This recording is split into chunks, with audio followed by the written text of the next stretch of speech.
श्री शिव महापुराण संहिता पार्वती खंड अध्याय का 10वां अध्याय। भगवान शिव का तपस्या के लिए हिमालय पर आगमन। वहाँ पर्वतराज हिमालय से वार्तालाप। ब्रह्मवाच वर्धमानाग्रेह पुत्री सा शक्तिर्लोक पूजिता अष्टवर्षा यदा जाता हिमालय ग्रहे सती तज्जन्म गिरिशो ज्ञात्वा सती विरह कातरः कृत्वा तामद्भुता मुमोदातीव नारद।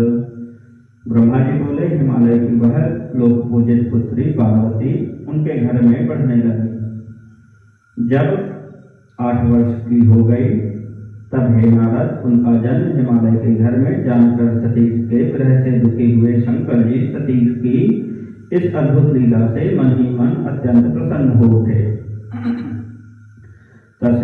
तस्मिन्नेवान्तरे शम्भुर्लौकिकीं गतिमाश्रितः समाधातुं मनः सम्यक् तपः कर्तुं समैच्छत्। उसी समय लौकिक गति का आश्रय लेकर शंभु ने अपने मन को एकाग्र करने के लिए तप करने का विचार किया।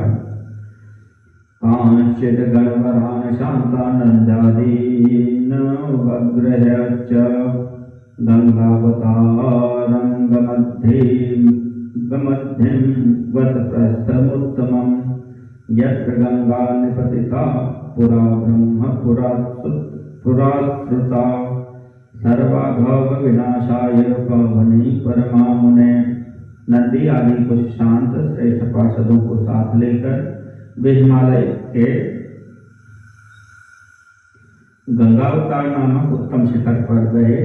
हे मुने, जहाँ पूर्व काल में ब्रह्मधाम से प्रवाहित होकर समस्त पाप राशि का विनाश करने के लिए परम पावनी गंगा गिरी थी।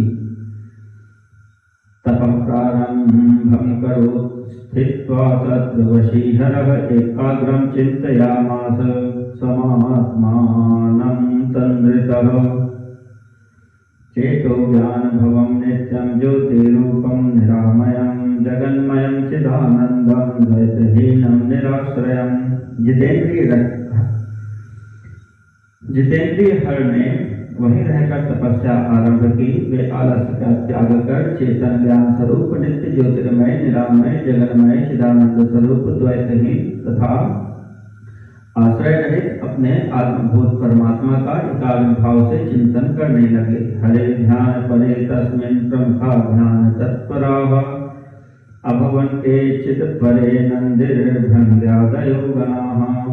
भगवान हर के ध्यान परायण होने पर नंदी भृंगी आदि कुछ अन्य पार्षदगण भी ध्यान में तत्पर हो गए। सेवं चक्रुस्तदा केचित् गणाः शम्भो परात्मनः नैव पूजन्तु मौनाहि द्वारपाः केचना भवन्। उस समय कुछ गण परमात्मा शंभु की सेवा करते थे और कुछ द्वारपाल हो गए। वे सब के सब मौन रहते थे और कुछ नहीं बोलते थे। एतस्मिन्नन्तरे तत्र जगामहिमभूधरः शङ्करस्योषधिप्रस्थे श्रुत्वा गमनमादरात्। उसी समय गिरिराज हिमालय उस औषधि शिखर पर भगवान शंकर का आगमन सुनकर आदरपूर्वक वहां गए। प्रणनाम प्रभुं रुद्रं सगणो भूधरेश्वरः समानर्चसुप्रीतस्तुष्टावुसकृताञ्जलिः। अपने गणों सहित गिरिराज ने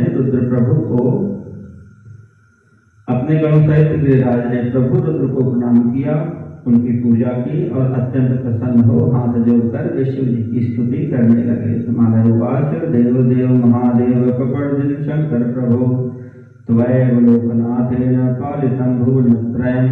हिमालय बोले, हे देवदेव हे महादेव हे कपर्दिन हे प्रभो हे शंकर, आप लोकनाथ ने ही तीनों लोकों का पालन किया है। नमस्ते देव देवेश योगी रूपधराय च निर्गुणाय नमस्तुभ्यं सगुणाय विहारिणे कैलासवासिने शंभो सर्वलोकाटनाय च नमस्ते परमेशाय लीलाकाराय शूलने परिपूर्ण गुणाधान विकाररहिताय ते नमो नेहाय विहाय धीराय परमात्मने। योगी रूप धारण करने वाले हे देव देवेश, आपको नमस्कार है। निर्गुण सगुण तथा विहार करने वाले आपको नमस्कार है। हे शंभो, आप कैलाशवासी सभी लोकों में विचरण करने वाले लीला करने वाले त्रिशूलधारी परमेश्वर को नमस्कार है। सभी प्रकार से परिपूर्ण गुणों के आकार विकार है, सर्वथा इच्छा रहे होते हुए भी इच्छा वाले तथा धैर्यवान आप परमात्मा को नमस्कार है। अबहिर्भोगकाराय जन्मवत्सल ते नमः त्रिगुणाधीश मायेश ब्रह्मणे परमात्मने विष्णु ब्रह्मादिसेव्याय विष्णु ब्रह्म स्वरूपिणे विष्णु ब्रह्मैकदात्रे ते भक्त प्रिय नमोस्तुते। हे जन्मवत्सल, हे त्रिगुणाधीश, हे मायापते, बाहरी भोगों को ग्रहण न करने वाले आप परब्रह्म परमात्मा को नमस्कार है। हे भक्त प्रिय, आप ब्रह्मा विष्णु आदि द्वारा सेव्य ब्रह्मा विष्णु स्वरूप तथा विष्णु ब्रह्मा को सुख प्रदान करने वाले हैं, आपको नमस्कार है। तपोरत तपः स्थांसु तपः फलदायिने तपः प्रियाय शांताय नमस्ते ब्रह्म रूपणे।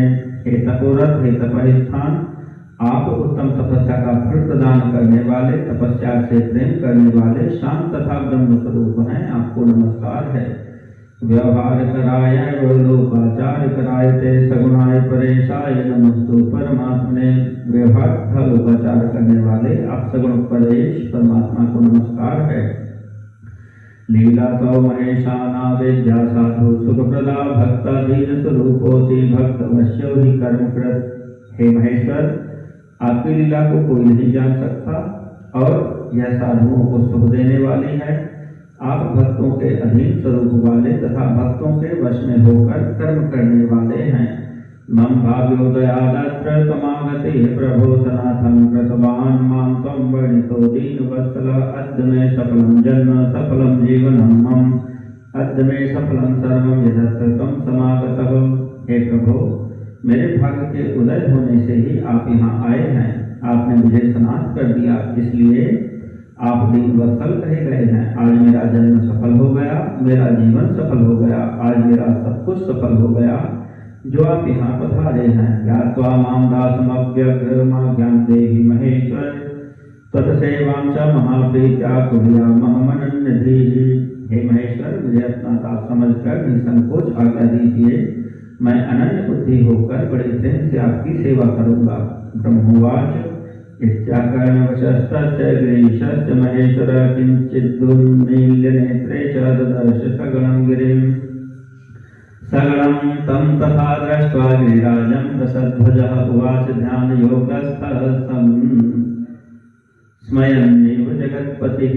ब्रह्मा जी बोले, हे नारद, गिरिराज का यह वचन सुनकर महेश्वर ने थोड़ी सी आंखें खोलकर सेवकों सहित हिमालय को देखा। सेवकों सहित गिरिराज को उपस्थित देखकर ध्यान योग में स्थित हुए जगदीश्वर रसध्वज मुस्कुराते हुए कहने लगे, महेश्वरवाच तव पृष्ठे तपस्तप्तुं रहस्यं हमागतः यथा न कोपि निकटम समायातु तथा कुरु।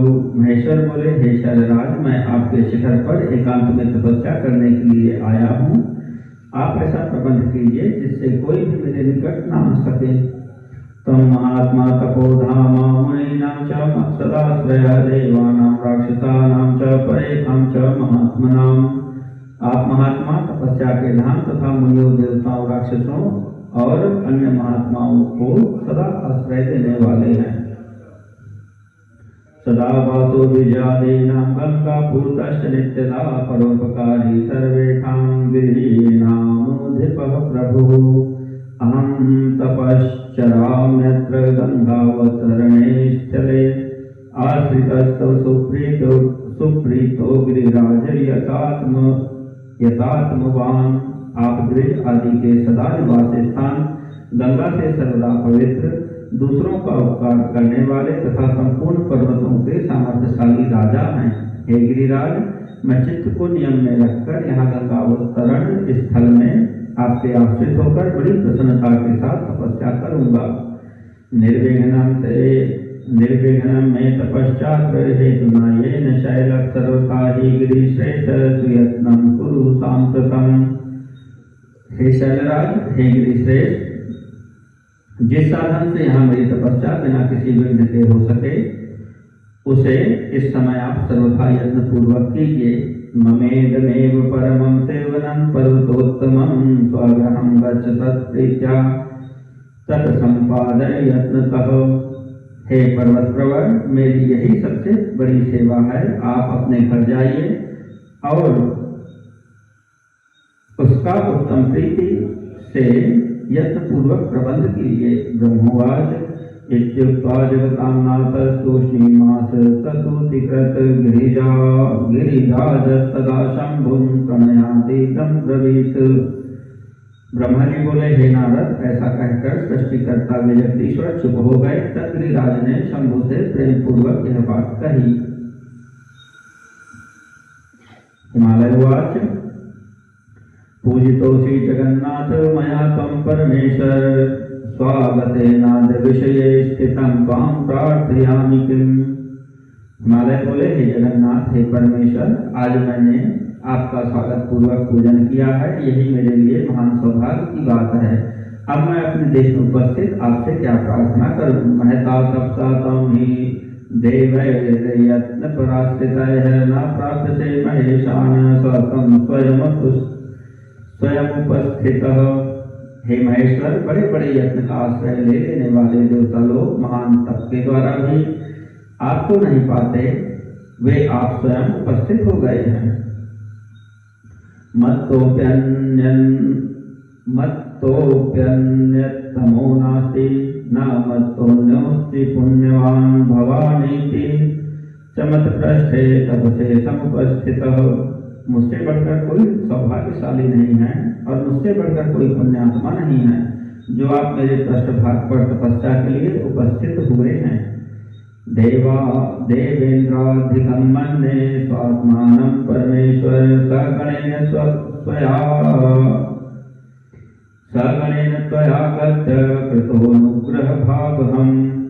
हे परमेश्वर, मैं अपने को देवराज इंद्र से भी बढ़कर समझता हूँ, क्योंकि गणों सहित आपने यहाँ आकर मुझे अनुग्रह का भागी बना दिया। निर्विघ्नं कुरु देवेश स्वतंत्र परमं तपः करिष्येऽहं तथा सेवां दासोऽहं ते सदा प्रभो। हे देवेश, आप स्वतंत्र होकर बिना किसी विघ्न के उत्तम तपस्या कीजिए। हे प्रभु, मैं आपका दास हूँ, अतः सदा आपकी सेवा करूँगा। ब्रह्मोवाच इत्युक्त्वा गिरिराजोऽसौ स्वं वेश्म धृतमागतः वृत्तान्तं तं समाचख्यौ प्रियायैश्च समादरात्।